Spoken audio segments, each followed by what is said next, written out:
Remember when games were simple? Just pixels bouncing around the screen, few blips and bloops for sound. Yet, even back then, gaming was already doing something powerful. It was providing an escape.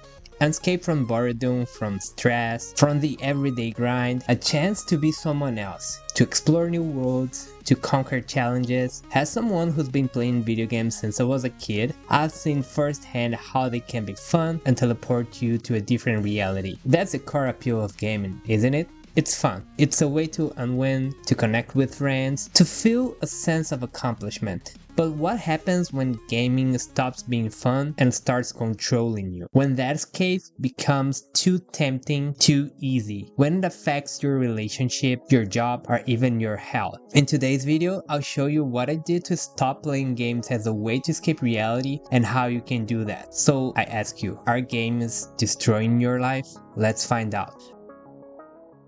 First, let's understand the purpose of gaming. The year was 1958. William Higginbotham didn't know yet, but his creation would start a movement that would change the world forever. Using just an oscilloscope, vacuum tubes, and transistor, William created Tennis for Two, a game based on military computers designed to calculate the ballistic path of missiles. But the purpose of this game wasn't to kick off the multi-billion-dollar gaming industry we have today. Its main purpose was to entertain visitors at the Brookhaven Labs open house. It was just an entertaining creation, and due to limited technology, it was difficult to keep the system stable. The game only lasted 2 years, but it definitely served as an inspiration for what many believe to be the first video game. 14 years later, in 1972, Pong was launched. It was the first game ever to get wide-scale public attention. What by today's standards seems to be the most boring game ever was one of the most fun things you could possibly do 50 years ago. Remember, the public internet still didn't exist until 1993. Video games became a way to be entertained in an era that didn't have many other things to do. That's the purpose of gaming, to have fun, but the world was changing. The world changed a lot since Pong was launched, and it wasn't just technology-wise. Culture changed also shaped the way we live today. Video games are accessible to almost anyone at any time. You don't need military-grade equipment to play games, unless you're playing Ark Survival Ascended.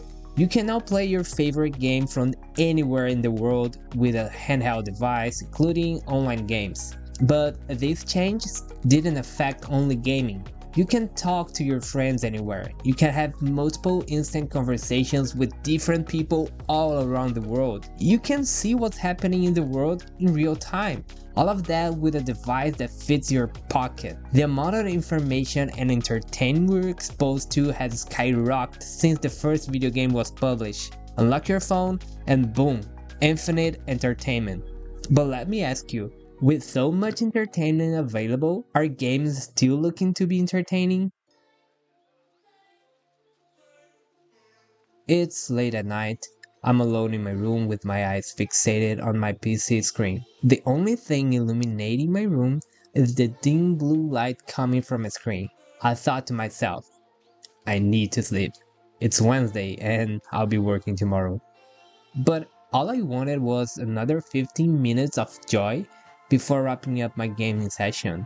Those 15 minutes turned into half an hour, which turned into hours. Well, maybe just another 15 minutes? What is that? The room, which was once illuminated by a single screen, was much more clear. No, it can't be. As I opened my window, desperation and guilt start overflowing my body. Fuck, I did it again. What was supposed to be a short, unwinding gameplay before sleeping became an all-night long session. I've been there before. So I started doing the math to see how many hours I could possibly sleep without being late for work. The only thing I knew was, this day is going to suck. For me, video games were more than an entertaining activity. It was a way to live the life I wanted. I used to spend 8 hours of my day working on a place I hated, doing unfulfilled work, and literally enduring the day. All of that so I could just get home and play the games I wanted. I would play for hours straight, not just to have fun, but to escape reality. This got me into the never-ending cycle of escapism gaming. Playing games to escape reality is much more common than you think. Chances are you still do the same thing. You know you had things to do, but you're playing video games, sometimes even competitive games, and probably stressing over it. Been there, done that. It's also important to mention that escapism gaming is not necessarily linked to gaming addiction. Escapism gaming is more of a defense mechanism for coping during hard times. It's our safe space. All I have to do is turn on our PC or console and that's it. We get teleported to somewhere we can laugh, we can have fun, even during the hardest times. But the real problem starts when we get too comfortable with having this safe space. It makes coping with challenges more comfortable than taking action to overcome them.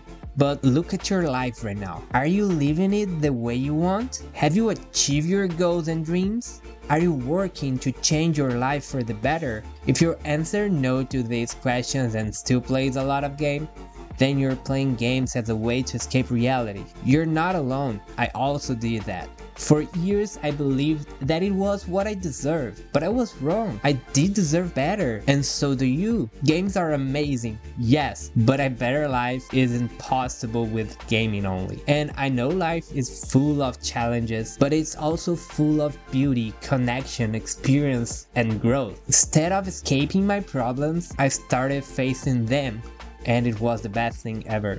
I became closer with my wife, I started working on projects that made me fulfilled, and I improved my health. And I also did so many things I wasn't even aiming for. I picked new hobbies like reading books and even started a business I always dreamed of. But don't get me wrong, it was challenging. There were setbacks and struggles, but the reward and the feeling of accomplishment were much more meaningful than any game I ever played.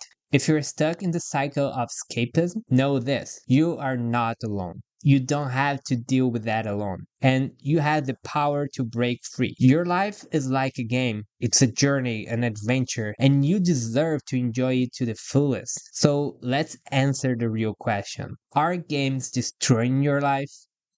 The answer is yes. But wait.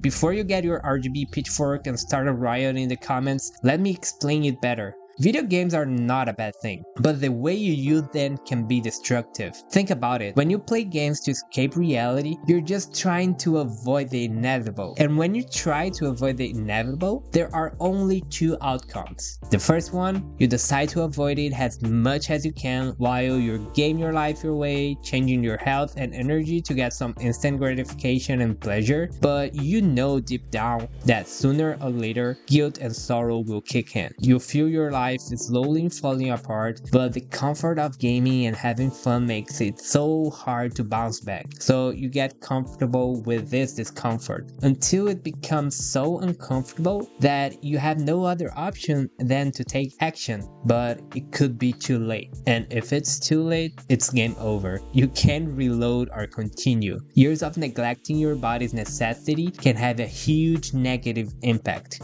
But there's a second outcome. You decide to face it head on and work to overcome the challenges. In this scenario, you either succeed or fail, but failing is a process to succeed. Remember my last video, each new attempt improves your chance of succeeding. So in the end, you're not succeeding or failing, you're on a journey to success. And the only way to fail is to quit. When you do the right things, success stops being a matter of if and starts being a matter of when. This is the hard way. Trying, failing, learning, adapting, and repeating it until you achieve your dreams. You can't live the life you want. Lots of money, health, good experience, and even games. And the good thing is, you can choose which outcome you want.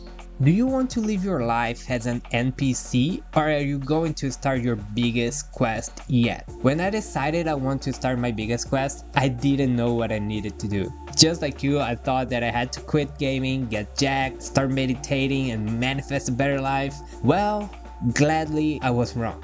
If you choose to have a better life, you don't have to change everything. I wish I knew that before. I went all in dopamine detox, mindfulness, no gaming, not even watch TV or YouTube. The only things I could do was work, read, exercise, and rest. Do I have to say I failed miserably? But remember, failure is a stepping stone in your journey. I noticed I was blindly following what others were telling me. Oh, you have to meditate 1 hour every day. Oh, you have to get jacked. Oh, you have to do this. Oh, you have to do that. But that's not the truth. Life is like a badly designed RPG, and let me tell you, nobody really knows what's going on. People externalize what they have done and what has worked for them. And guess what?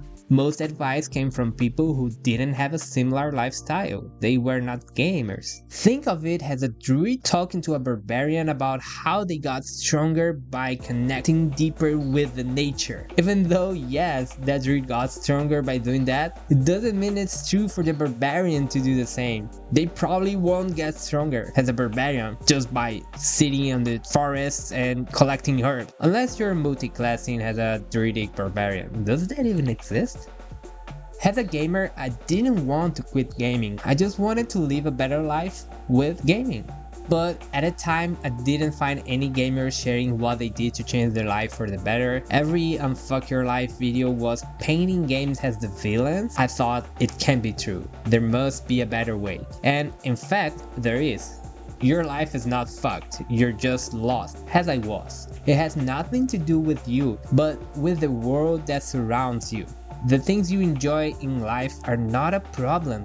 What is the meaning of life if you can't do the things you love? Watching anime is not a problem, gaming is not a problem, going out with your friends is not a problem. The problem is focus. Actually, a lack of focus. You want to change your life, but you don't know how. And because you don't know how, you focus on escaping reality instead of changing the reality. Because it's the easiest way. That's why you're playing video games as a way to escape reality, and if you take games out without working on your focus, you won't change your life either. You just replay it with something else. Remember, we live in the era of entertainment, so if you don't work on changing your focus, you'll end up scrolling on social media, going to corn websites, binge watch series, whatever. Getting focused will change you from a gamer to a game changer. If life is a badly designed RPG, changing your life is like playing a great RPG. You just need a clear final goal, like defeating Alduin in Skyrim. But you don't start the game by rushing the final boss. You have to go on a quest first. You journey through the world, gain skills, experience, complete side quests, and level up. It's the same thing with your life. So here's what you need to do to go from a gamer to a game changer. The first step is to craft your main quest. Start by envisioning your dream life. What does it look like? Where do you live? What do you do? Who are with you? Get specific and create a vivid picture of your dream life. This is now your main quest. For example, my main quest is to become healthier, travel the world with my wife, and build a business that helps gamers find balance in their life. Your quests don't have to be something extremely epic. You can start small and focus. Then you're going to add DLCs as you progress. In fact, when I started my quest, building a business wasn't even a goal. It was a DLC that I added after getting more experience. You don't need to create something epic to start. It's better to start small and add DLCs along the way. The second step is design your side quests. Now that you have your main quest, you need to break it down into smaller achievable side quests. For my health goal, for example, I have side quests that are like hit the gym 3 times per week, walk 7k steps daily, eat healthy at least 5 times per week. Remember, create real and achievable side quests. It's also good to measure inputs instead of outputs. See how I don't have lose weight as a goal? Because it's an output. So instead of focus on the final result, I focus on things that lead to the final result. It's better to track inputs because you have more control over them and you also achieve them faster. Step 3. Set rewards and consequences. Gamify your progress by setting rewards for completing side quests. For me, if I complete my weekly Get Healthy side quest, I can get 5 hours of gaming for the next week. But be honest with yourself. If you don't complete the task, don't claim the reward. This step is essential because you're changing the purpose of gaming here. If you want games to be a part of your life without destroying it, focus on changing its purpose. You don't play to escape reality anymore. You're playing because you're changing your reality. You make progress, you play. You don't make progress, you don't play. That's simple. Step 4. Track your progress. You can create a quest tracker like a journal, app, or whatever works best for you. I use Abitica. It's a free app and it's pretty fun. It's not a sponsor, by the way, it's just something I use. Tracking allows you to check your progress to see how you're doing and adjust your strategy if need. Remember, life is a badly designed RPG. There's no perfect guide, so experiment and find what works for you. You might need to tweak your side quests or reward as you go, but there is no magic formula. And as you progress on your main quest, gaming becomes a reward, not an escape. You'll feel more productive and your gaming sessions will be more enjoyable. Being able to game while knowing you're achieving real things is so good. I'm a living proof. I used to be that guy gaming for 10 hours straight. Now I have a fulfilling and healthier life while I can still enjoy games. Even though I haven't achieved all of my goals, I can't afford to play games stress-free because I'm not running away from reality when I play games. All my quests are being taken care of and I only play once I complete my stuffs. Also, joining a community of like-minded people is basically a cheat code. It can make a lot of things easier. You learn faster, you get motivated, you get to connect with like-minded people and much more. That's why I'm building a community of gamers who want to take their life to the next level. I wish I had this when I was struggling. I joined a few non-gamer communities but never really felt like I was in the right place. But I did learn a few things. If you're interested in being part of this amazing community full of game changers, just check the link in the description. There, you'll be able to find gamers who are also working to improve their life, and I'll be happy to help any of you to build your quests and keep them on track. Remember, you can do it. You can get a better life. It's simple, but not easy. And believe me, once you start working on these things, you enjoy games much more, and better than that, you'll enjoy life much more.